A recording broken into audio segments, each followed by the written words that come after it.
கர்த்தருடைய பரிசுத்த நாமம் மகிமைப்படுவதாக. இந்த நாளிலும் நம்ம ஆண்டவருடைய வசனத்திற்கு நேராக நம்ம கடந்து செல்வோம். கர்த்தருடைய வார்த்தையை நம்ம எப்பெல்லாம் தியானிக்கிறோமோ அப்பொழுதெல்லாம் பிசாசு நடுநடுங்குகிறான். கர்த்தருடைய வார்த்தையை நீங்களும் நானும் எப்பெல்லாம் தியானிக்கிறோமோ சூழ்நிலைகள் நடுநடுங்குகிறது. கர்த்தருடைய வார்த்தையை நம்ம எப்பெல்லாம் தியானிக்கிறோமோ அந்த ஆண்டவருடைய வல்லமை நிறைந்த வார்த்தை நமக்கு பலனை தருகிறது, ஆத்துமாவை உயிர்ப்பிக்கிறது, சந்தோஷத்தை தருகிறது, சமாதானத்தை தருகிறது, நம்மளை முன்னோக்கி போக உதவி செய்கிறது. நேற்றைய தினத்தின் தொடர்ச்சி நம்ம தியானிக்க போகிறோம். ஆண்டவருடைய வார்த்தையின் மேல் வாஞ்சையாய், தாகமாய், விசுவாசமாய் அதை நேசிக்கிறதிலையும், அதை படிக்கிறதிலையும், அதை தியானிக்கிறதையும் நம்ம வழக்கமாய் கொள்ளும் பொழுது, நேற்றைய தினம் நான் பேசினேன், நோய்களை நீக்கி நமக்கு ஆரோக்கியத்தை தருகிறது. அதை கண்டுபிடிக்கிறவர்களுக்கு அவைகள் ஜீவனும், உடலுக்கெல்லாம் ஆரோக்கியம் என்று சொல்லி நம்ம நேற்றைய தினத்தில் தியானித்தோம். இன்னைக்கு வேத புஸ்தகத்தை எடுத்துக்கொள்ளுங்க. சங்கீதம் 119 165வது வசனத்தை உங்க வேத புஸ்தகத்தில் பாருங்கள். நான் வாசிக்கிறேன். உம்முடைய வேதத்தை நேசிக்கிறவர்களுக்கு மிகுந்த சமாதானம் உண்டு, அவர்களுக்கு இடரல் இல்லை. வேதத்தை நேசிக்கிறவர்களுக்கு மிகுந்த சமாதானம் உண்டு, மிகுந்த சமாதானம் உண்டு, மிகுந்த சமாதானம் உண்டு. நான் திரும்ப திரும்ப ஒரு வார்த்தையை சொல்லும் பொழுது நீங்க கவனிக்கணும். நேற்றுக்கு நான் சொல்லும் பொழுது வசனம் நம்முடைய வாழ்க்கையில இருக்கிற நோய்களை அகற்றி ஆரோக்கியத்தை தருகிறது என்று சொல்லி, இன்னைக்கு நம்ம என்ன தியானிக்கிறோம்? வசனத்தை தியானிக்கிற வழக்கத்தை ஒருவர் கொள்ளும் பொழுது அவர்களுக்கு ஆண்டவர் பூரண சமாதானத்தை, மிகுந்த சமாதானத்தை அந்த வார்த்தை தருகிறதா இருக்கிறது. இன்னைக்கு பாருங்க, ஏதோ ஒரு அற்புதம் அப்படின்னா அதை நம்ம ரொம்ப பெருசா நினைப்போம். ஹீலிங், சுகம், ஒரு விடுதலை அப்படின்னா நம்ம உடனே அந்த செய்திகளை நம்ம ரொம்ப வாஞ்சையா கேட்போம். சமாதானம் அப்படின்னா ரொம்ப பெருசாவே எடுத்துக்கிறது இல்லை. இன்னைக்கு அது எவ்வளவு முக்கியங்கிறத தியானிக்க போகிறோம்.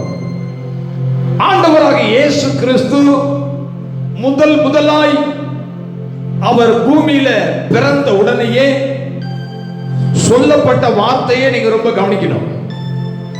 தேவ தூதர்கள் தோன்றி உன்னதத்தில் இருக்கிற தேவனுக்கு மகிமையும், பூமியில சமாதானமும், மனுஷர் மேல் பிரியமும் உண்டாவதாக என்று சொல்லி துதித்தார்கள். பூமியில சமாதானம், பூமியில சமாதானம். இப்ப நல்லா கவனிங்க. ஊழியத்திற்கு வந்த பிற்பாடு தம்முடைய சீஷர்களை ஊழியத்திற்கு ஆண்டவர் அனுப்பும் பொழுது அவர் சொல்லுகிறார், ஒரு வீட்டுக்கு நீங்கள் போகும் பொழுது அந்த வீட்டை சமாதானம் உண்டாவதாக என்று சொல்லி வாழ்த்துங்கள். மீண்டும் இயேசு இந்த இடத்தில் சொல்லுகிறார், சமாதானம், ஒரு வீட்டுக்கு போனா அந்த வீட்டுக்கு சமாதானம் உண்டாவதாக என்று வாழ்த்துங்கள். சமாதானம் எவ்வளவு முக்கியங்கிறத கவனிங்க. அடுத்து பாருங்க, ஆண்டவராகிய இயேசு கிறிஸ்து மரித்து மூன்றாவது நாள் உயிர் தெழுந்து பயத்தோடு நடுக்கத்தோடு ஒரு வீட்டுக்குள்ள கதவை பூட்டிக் கொண்டு கலக்கத்தோடு இருக்கிற தம்முடைய சீசர்களை சந்திக்கும் பொழுது இயேசு உபயோகப்படுத்தின வார்த்தையை கவனிங்க. உங்களுக்கு சமாதானம் உண்டாவதாக. அடிக்கடி வேதத்தில் வருகிற வார்த்தை சமாதானம், சமாதானம், சமாதானம். அவருக்கு பேரை பாருங்க, சமாதான பிரபு. ஆண்டவராகிய இயேசு கிறிஸ்துவினுடைய வல்லமையை, அவருடைய நாமத்தை உச்சரிக்கும் பொழுது அவருடைய நாமம் அதிசயமானவர், ஆலோசனை கர்த்தர், வல்லமை உள்ள தேவன், நித்திய பிதா, சமாதான பிரபு. சமாதான பிரபு. அநேக பேர்கள் அவருக்கு உண்டு. அதுல ஒரு பேரு சமாதான பிரபு.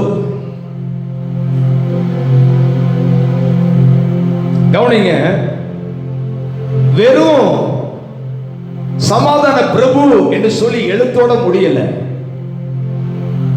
அவருடைய ஊழியத்தின் நாட்களில் அதை நிரூபித்து காண்பித்தார்.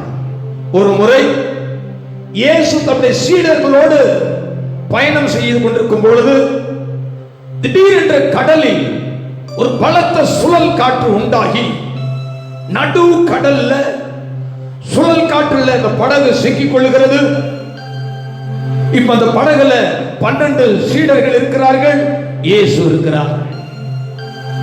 பாருங்க, அந்த சுழல்ல சிக்கின உடனேயே தண்ணி எல்லாம் உள்ளே வந்து அமிழ்ந்து போகிறது. சூழ்நிலை ஏற்பட்ட உடனேயே உண்மையாகவே பதட்டம் வரதானே செய்யும். எல்லாரும் பதட்டப்படுகிறார்கள், நடுங்குகிறார்கள், சத்தத்தை எழுப்புகிறார்கள். ஆனால் அந்த இடத்தில் கவனிக்க வேண்டிய ஒருவர் ஆண்டவராகிய இயேசு கிறிஸ்து. அங்கு இயேசு என்ன செய்தார்? அவர் ஒரு ஓரமாய் தலையணையை வைத்து நித்திரையாக இருக்கிறார். சமாதான பிரபு. சீசர்கள் சமாதானத்தை இழந்து போனார்கள். கடல் கொந்தளிப்பு அவருடைய சமாதானத்தை சீர்குலைத்தது. அந்த சுழல் காற்று அவருடைய சமாதானத்தை சீர்குலைத்தது. ஆனா இயேசுவோ கொஞ்சம் கூட பதட்டப்படாம சமாதானமாய் அவர் படுத்து உறங்குகிறார். இவர்கள் மிகுந்த பதட்டத்தோடு, ஐயரே, நாங்கள் மடிந்து போவது உமக்கு கவலை இல்லையா என்று சொல்லி அவரை கூப்பிடுகிறார்கள். சமாதான பிரபு எழும்பி காற்றையும் கடலையும் பார்த்து, இறையாதே, அமைதலாயிரு என்று சொன்னார். மிகுந்த அமைதல் உண்டானது. பாருங்க, சமாதானம் எவ்வளவு அவசியம். ஏன் இந்த சமாதானத்தை குறித்து இன்னைக்கு நான் பேச வேண்டும்? இந்த சமாதானம் எங்கிருந்து வருகிறது? உம்முடைய வேதத்தை நேசிக்கிறவர்களுக்கு, உம்முடைய வேதத்தை நேசிக்கிறவர்களுக்கு மிகுந்த சமாதானம். வேதத்தை வைத்திருக்கிறவர்களுக்கு அல்ல, வேதத்தை தூக்கிட்டு சர்ச்சைக்கு போகிறவர்களுக்கும் அல்ல, ஏதோ ஒரு பயத்தின் நடுவில் வேதாகமத்தை தலையணையை பக்கத்தில் வைத்துட்டு தூங்குகிறவர்களுக்கு அல்ல. யாருக்கு சமாதானம்? உம்முடைய வேதத்தை நேசிக்கிறவர்களுக்கு மிகுந்த சமாதானம். நம்ம யார் அதிகமா நேசிக்கிறோமோ அவங்களோடு தனித்து இருக்க விரும்புவோம். அப்படிதானே? அவங்களோடு தனித்து இருக்க விரும்புவோம். அவங்களோடு நேரம் செலவிட விரும்புவோம். ஒரு மனுஷன் வேதத்தை நேசிப்பான ஆகில் தினந்தோறும் அந்த வேதத்தோடு அவன் தனித்து இருக்க விரும்புவான். அதை படிப்பான், அதை தியானிப்பான், அதை உள்வாங்கி கொண்டு அந்த நாள் முழுவதும் அதை சிந்திப்பான். இந்த வேத வசனத்தை குறித்த சிந்தனை அந்த நாள் முழுவதும் அந்த மனுஷனை அல்லது அந்த குடும்பத்தை எப்படி வைத்துக் கொள்ளும் என்றால் சமாதானமாய் வைத்துக் கொள்ளும். உங்க வீடு குட்டி பரலோகம் போல இருக்கும். உங்களை சுத்தி எவ்வளவு பயங்கரமான காரியங்கள் நடந்து கொண்டிருந்தாலும் ஒரு பதட்டமும் வராது. ஆண்டவராக இயேசு எப்படி அந்த கப்பலின் அந்த படகில் ஒரு ஓரத்தில் அவர் தலையணையை வைத்து அவர் நித்திரையாய் இருந்தது போல் நீங்கள் சமாதானமாய் இருக்க முடியும். ஆமென். சமாதானம் நம்முடைய வாழ்க்கையில ரொம்ப ரொம்ப அவசியம். இந்த காலை நேரத்துல உங்க வாழ்க்கையை ஆராய்ந்து பாருங்க. எப்பொழுது டென்ஷனா இருக்கிறீங்களா? சமாதானம் இல்லாதவங்களை பாருங்க.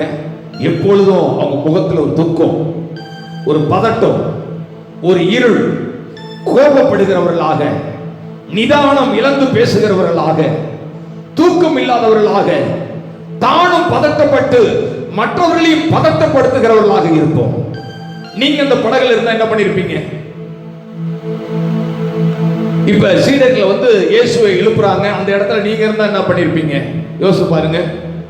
எழும்பி சூழ்நிலை பயங்கரமா இருக்கிறத பார்த்து இன்னும் அதிகமாய் சத்தம் போட்டு அவர்களையும் கடலுக்குள் தள்ளி நீங்களும் கடலுக்குள்ள குதித்து செத்திருப்பீங்க. ஆனால் சமாதான பிரபு மிக அருமையாக அதை கையாண்டார். காரணம், அவருக்கு தெரியும், நடுக்கடல்ல இந்த சுழல் காற்றில் சிக்கி சாகும்படி என் பிதா என்னை அனுப்பவில்லை. மனு மக்களுடைய மீட்புக்காக நான் சிலுவையில் தொங்கி மரிக்க வேண்டும் என்பதை இயேசு அறிந்திருந்தபடியினால் சமாதானமாய் அவர் படுத்து உறங்கினார்.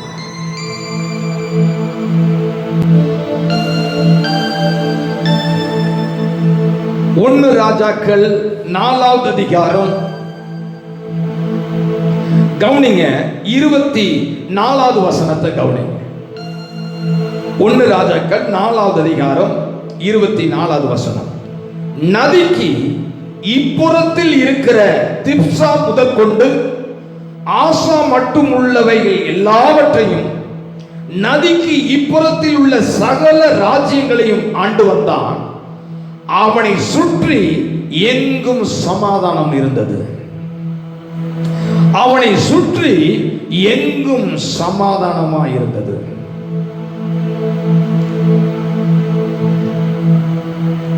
கவனிங்க, யாரை குறித்து எழுதப்பட்டிருக்கிறது? தாவீதுக்கு ஆண்டவர் தந்த பிள்ளைகளில் ஒருவனாகிய சாலமோன். தாவீதின் நாட்கள் எப்படி இருந்தது? எங்கு பார்த்தாலும் யுத்தம். நீங்க தாவீதை குறித்து நீங்க அறிஞ்சிருக்கலாம். சிறு வயதிலிருந்து ஆடு வைத்துக் கொண்டிருக்கும் போது கரடியோட யுத்தம், சிங்கத்தோட யுத்தம், கோலியாத்தோட யுத்தம், சவுலோட யுத்தம், இன்னும் அநேக பெலிஸ்தியர்களோட எதிராளிகளோட அவர் யுத்தம் பண்ணி பண்ணி பண்ணி அவருடைய வாழ்க்கை அப்படியே கடந்து போய் கொண்டே இருந்தது.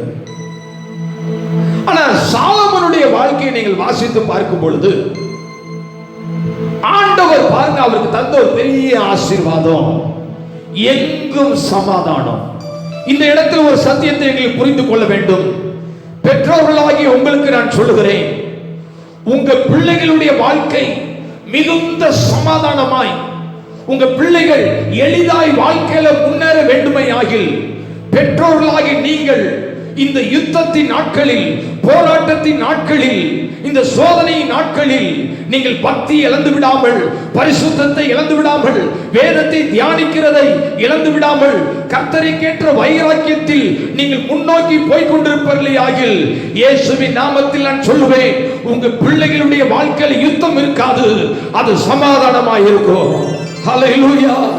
இங்கே பார்த்து கொண்டிருக்கிற ஒவ்வொரு பெற்றோரும் என் பிள்ளை நல்லா இருக்கணும், நான் தான் இப்படிப்பட்ட பாடுகளில் வாழ்ந்து கொண்டிருக்கிறேன், நான் தான் இப்படிப்பட்ட கஷ்டத்தில் வாழ்ந்து கொண்டிருக்கிறேன், பொருளாதார நெருக்கம், புருஷனால பிரச்சனை, குடும்பத்தில் அநேக போராட்டங்கள், சரீரத்தில் அநேக போராட்டங்கள், என் பிள்ளைகளுடைய வாழ்க்கையாவது நல்லா இருக்க வேண்டும் என்று சொல்லி விரும்பவில்லை ஆகில் வேதம் தருகிற ஒரு ஆலோசனை, யுத்தத்தின் காலங்களில் ஆண்டவரை விட்டு பின்வாங்காமல் பக்தியில, பரிசுத்தத்துல, வேதத்தை தியானிக்கிறதுல, ஆலயத்துக்கு போகிறதுல, கர்த்தருக்கு ஊழியம் செய்கிறதுல தளர்ந்து போகாமல் முன்னேறி போய்கொண்டே இருங்கள்.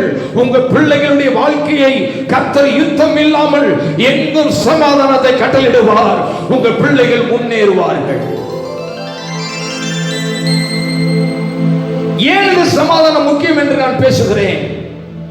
சாலமோன் சொல்லுகிறார் பாருங்க, சாலமோன் சொல்லுகிறார் அதற்கு பதில், என் தகப்பனாகிய தாவீது 1 ராஜாக்கள் 5வது அதிகாரம் 3வது வசனம். என் தகப்பனாகிய தாவீதின் சத்துருக்களை கர்த்தர் அவருடைய பாதங்களுக்கு கீழ்ப்படுத்தி விடும் அளவும் அவர்கள் தம்மை சுற்றிலும் செய்கிற யுத்தத்தினால், கவனிங்க, அவர் தம்முடைய தேவனாகிய கர்த்தருடைய நாமத்திற்கு ஆலயத்தை கட்ட அவருக்கு கூடாது இருந்தது. ஆலயத்தை கட்ட அவருக்கு கூடாது இருந்தது. ஆனால் இப்பொழுதோ என் தேவனாகிய கர்த்தர் எங்கும் எனக்கு இளைப்பாறுதலை தந்தார். விரோதிகளும் இல்லை, இடையூறும் இல்லை. சாலமோன் என்ன சொல்லுகிறார்? எங்க அப்பா காலத்துல ஏன் ஆலயத்தை கட்ட முடியாமல் போனது? அவர் உள்ளத்தில் கர்த்தருக்காக ஒரு ஆலயத்தை கட்ட வேண்டும் என்ற வாஞ்சை இருந்தது. கர்த்தருக்காக ஒரு ஆலயத்தை எழுப்ப வேண்டும் என்ற ஆசை இருந்தது. அதற்காக பொன்னு வெள்ளி எல்லாவற்றையும் சபதரித்து வைத்தார். ஆனால் அவரால் கட்ட முடியவில்லை. அதற்கு என்ன காரணம்? அவருடைய வாழ்க்கையில சமாதானம் இல்லை. எங்கும் சத்துருக்களால் அவருக்கு யுத்தம் இருந்தது. அதனால ஆசை இருந்தும் அவரால் அந்த ஆலயத்தை கட்டி முடிக்க முடியவில்லை. ஆனால் என் தேவனாகிய கர்த்தரோ என் நாட்களில் எந்த இடையூறும் இல்லை, எந்த எதிராளிகளும் இல்லை, எங்கும் இளைப்பாறுதலை தந்திருக்கிறார். அதனால அவர் என்ன சொல்லுகிறார்? என் தேவனாகிய கர்த்தரின் நாமத்திற்கு ஆலயத்தை கட்ட வேண்டும் என்று நினைக்கிறேன், ஆலயத்தை கட்ட வேண்டும் என்று இருக்கிறேன். முக்கியமான ஒரு காரியத்தை நான் சொல்லி முடிக்கிறேன். உங்களையும் என்னையும் தேவன் ரட்சித்ததற்கு பின்னாடி ஒரு பெரிய நோக்கம். உங்களையும் என்னையும் கொண்டு சில காரியத்தை இந்த பூமியில செய்ய வேண்டும் என்று கர்த்தர் திட்டமிட்டிருக்கிறார்.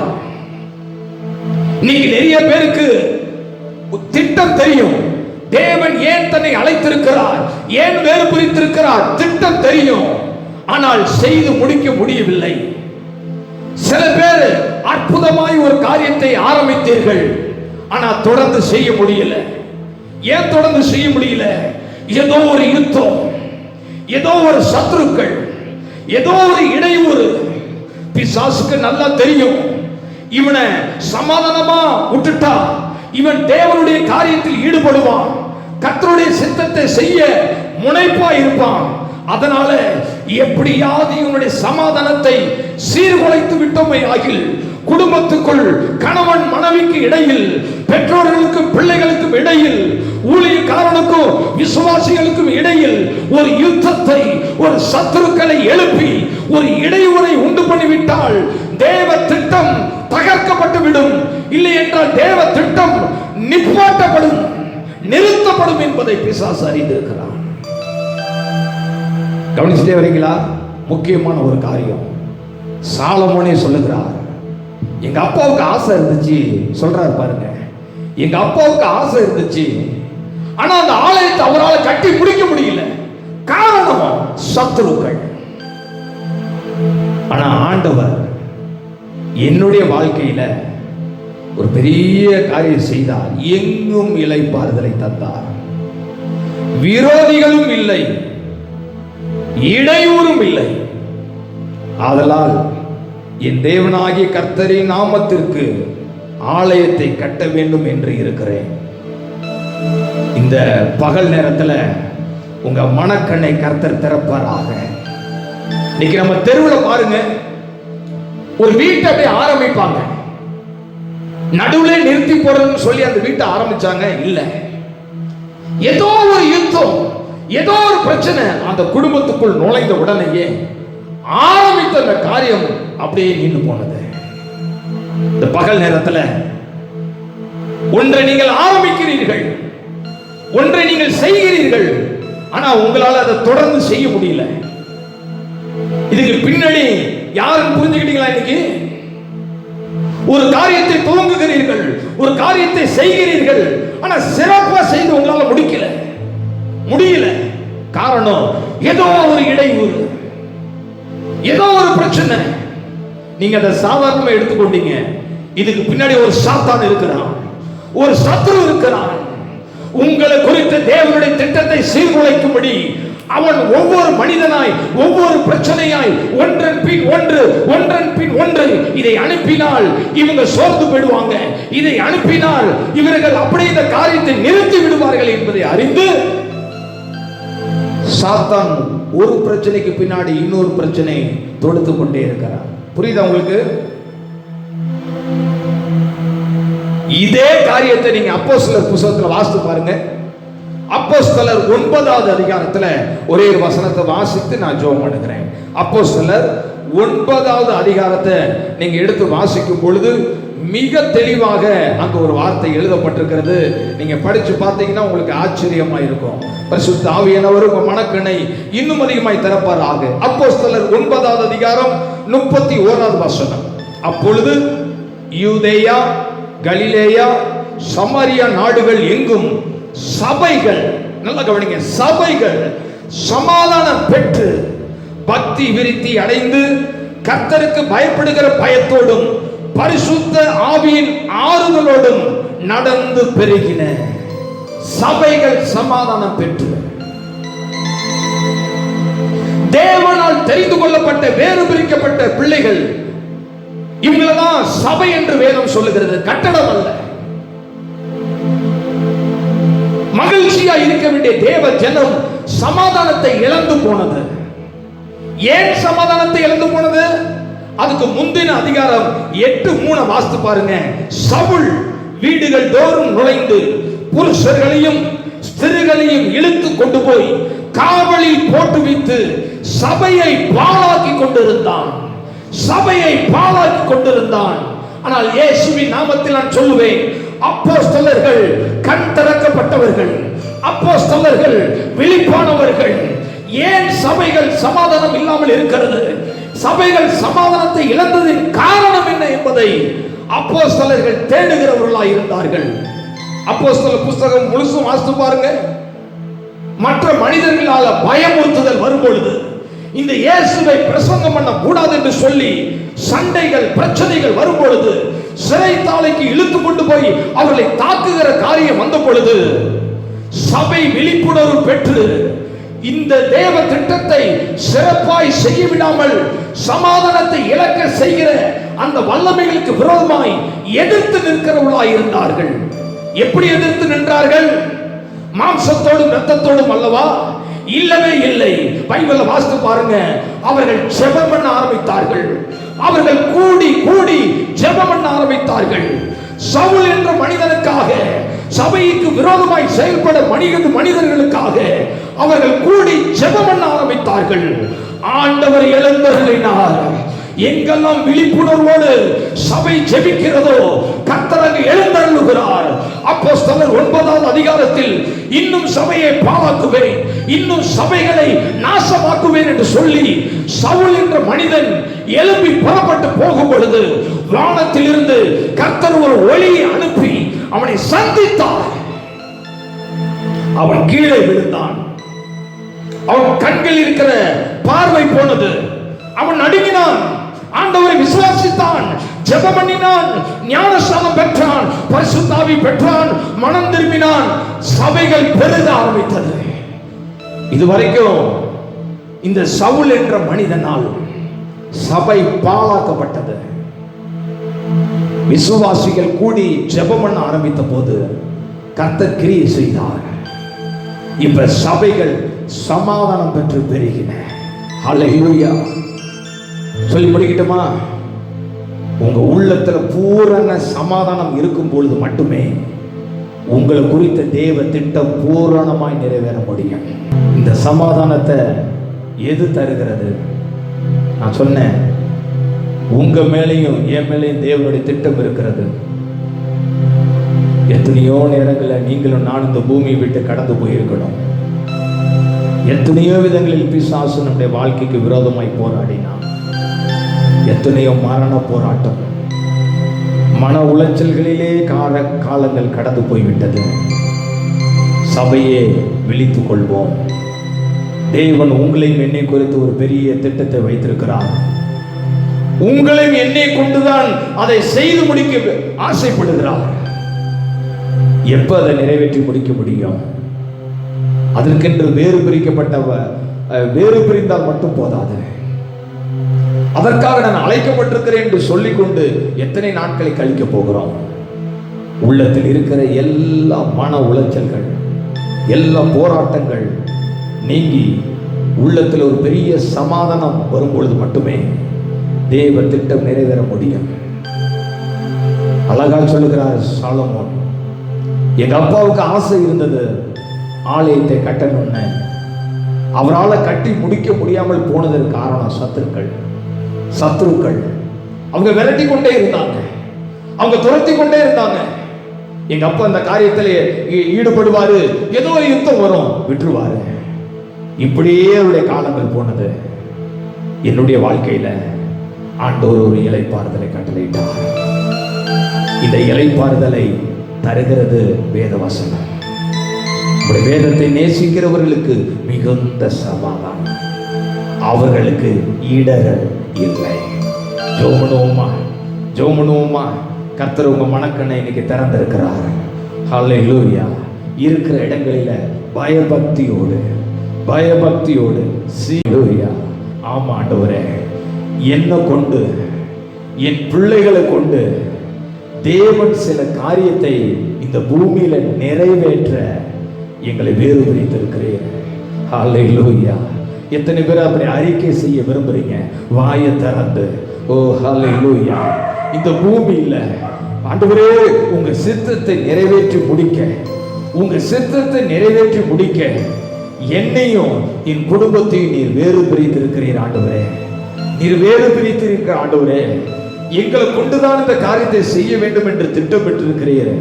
ஆனா ஆண்டவரே, அத நிறைய ஆசைகள் என் வாழ்க்கையில் அடிக்கடி ஆண்டவரே இருந்த போதிலும் அதை நிறைவேற்ற முடியாதபடிக்கு ஆண்டவரே இதுவரைக்கும் காலத்தை நான் கடத்தி விட்டேன்.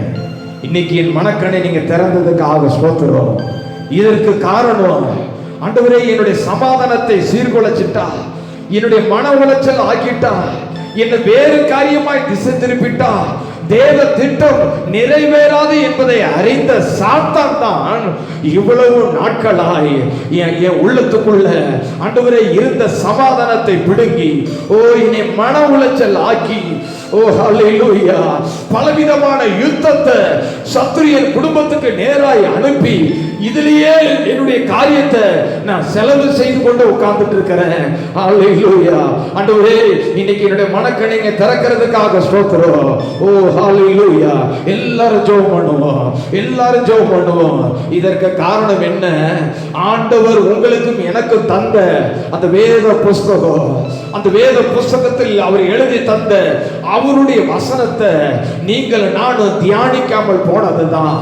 அதற்காக நேரம் எடுத்து அதை இருதயமாகிய பலகைகளை எழுதி அதை உள்வாங்கி அதையே சிந்தித்துக் கொண்டு அதனால் கிடைக்கிற சமாதானத்தை அனுபவிக்காதபடிக்கு ஹல்லேலூயா இங்கும் அங்குமாய் அலசடிப்பட்டு கொண்டிருக்கிறேன் என்பதை புரிந்தவர்களாக இந்த பகல் நேரத்தில் உங்களை ஒப்பு கொடுங்க. ஆண்டவரே, உங்க வேத வசனம் எனக்கு மிகுந்த சமாதானத்தை தரக்கூடியதா இருக்கிறது. ஹல்லேலூயா. தேவனுடைய ஊழியக்காரனாய் ஒரு சாலமோன் நாட்களில எப்படி ஒரு இளைப்பாறுதல் வந்ததோ அதை போல உங்க வீடுகளில் இப்பொழுதே ஒரு இளைப்பாறுதலை கர்த்தர் கட்டளையிடும்படி நான் ஜெபம் பண்ண போகிறேன். என்னோடு எல்லாரும் இணைந்து கொள்ளுங்க. ஹல்லேலூயா. தகப்பனே, உம்மை நோக்கி நாங்கள் பார்க்கிறோம். ஆண்டவரே உம்மை துதிக்கிறோம் ஐயா. தாவீதின் நாட்களில் ஆண்டவரே எங்கும் ஆண்டவரே இளைப்பாறுதல் இல்லை, எங்கும் சமாதானம் இல்லை. அவருக்குள்ள ஒரு உயர்ந்த திட்டம் இருந்தது, ஆலயத்தை கட்ட வேண்டும் என்று இருந்தது. ஆண்டவரே, அதற்குண்டான எல்லாவற்றையும் அவர் சபதரிக்க தொடங்கினாலும் ஆண்டவரே சத்துருக்கள் அவனை நோக்கி ஒன்றன் பின் ஒன்றாய் வந்து கொண்டிருந்தபடியினால் ஆலயத்தை கட்ட முடியாமல் போனது. ஆண்டவரே, பரிசுத்த ஆவியானவரே, அதே போலதான் நாங்களும் இருக்கிறோம். ஐயோ, எங்களுடைய வாழ்க்கையில இளைப்பாறுதல் இல்லை. எங்கு பார்த்தாலும் இடையூறுகள், எங்கு பார்த்தாலும் சத்துருக்கள். எங்க குடும்பத்தில் நிம்மதி இல்லை, எங்க குடும்பத்தில் மன உளைச்சலா இருக்கிறது. தேவ ஆவியானவரே, இப்பொழுது எங்க குடும்பத்தின் மேல சமாதான பிரபுவாம் இயேசு கிறிஸ்துவினுடைய இளைப்பாறுதல் இறங்குவதாக.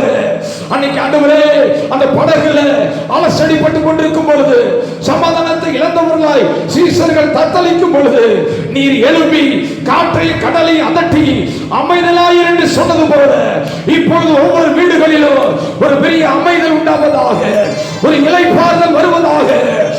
சமாதானத்துக்கு விரோதமாய் போராடுகிற பொல்லாத பிசாசே, ஒவ்வொரு குடும்பத்திற்கு வெளியே பாண்டு சொல்லி கட்டளையிடுகிறேன். தெய்வீக சமாதானம் ஒவ்வொருடைய உள்ளத்தை நிரப்புவதாக. தேவ பிள்ளைகளா இருந்தோம் ஆண்டவரே, சமாதானத்தை நாங்கள் இழந்து எங்களுக்கு என்று வைக்கப்பட்டிருக்கிற தேவ திட்டத்தை பூரணமாய் நிறைவேற்றாதபடி இதோ ஒன்றை செய்வதும், கொஞ்ச நாள் அதை விட்டு விடுவதும், மீண்டும் செய்வதும், விட்டு விடுவதும், மீண்டும் செய்வதும், விட்டு விடுவதும், இப்படியே எங்களுடைய நாட்கள் கழிகிறது. ஆண்டவரே, எஞ்சிருக்கிற நாட்களில் உம்முடைய தெய்வ திட்டத்தை எங்கள் மூலமாய் நிறைவேற்றி முடிக்க எங்களுக்கு தேவை சமாதானம். எங்க உள்ளத்தை சமாதானம் நிரப்பும் பொழுது நாங்கள் ஆலயத்தை கட்டி முடிப்போம். ஆண்டவரே, சாலமோன் நாட்கள்ல எங்கும் சமாதானம் வந்தபடியினால் அவர் ஆலயத்தை கட்டி முடித்தார். ஆண்டவரே, பிள்ளைகளுக்கு வைத்திருக்கிறது தேவ திட்டம் பூரணமாய் நிறைவேறி முடிய இன்றைக்கு உம்முடைய வேதத்தில் வல்லமையை புரிந்து கொள்வார்களாக. உம்முடைய வேதத்தை நேசிக்கிறவர்களுக்கு மிகுந்த சமாதானம். இன்னைக்கு உங்க வேதத்தை நாங்கள் நேசித்து வாசித்து தியானிக்கும் போது எங்கள் சத்துருக்களை அகற்றி எங்களுக்கு சமாதானத்தை தந்து எங்களை கொண்டு செய்ய வேண்டிய காரியத்தை செய்து முடிக்க எங்கள் ஆண்டவர் இன்னைக்கும் வல்லமுள்ள தேவனாய் இருக்கிறதுக்காக நன்றியுள்ளத்தோடு ஸ்தோத்திரிக்கிறோம்.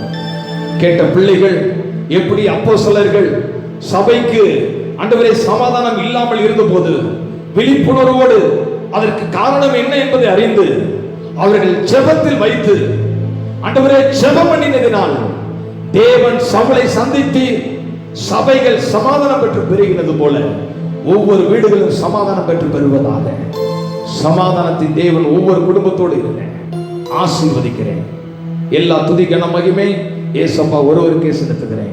மீட்பர் இரட்சகருமாய் இயேசுவின் நாமத்தில் கெஞ்சி ஜெபிக்கிறோம் எங்கள் ஜீவனுள்ள நல்ல பிதாவே, ஆமென், ஆமென். God bless you.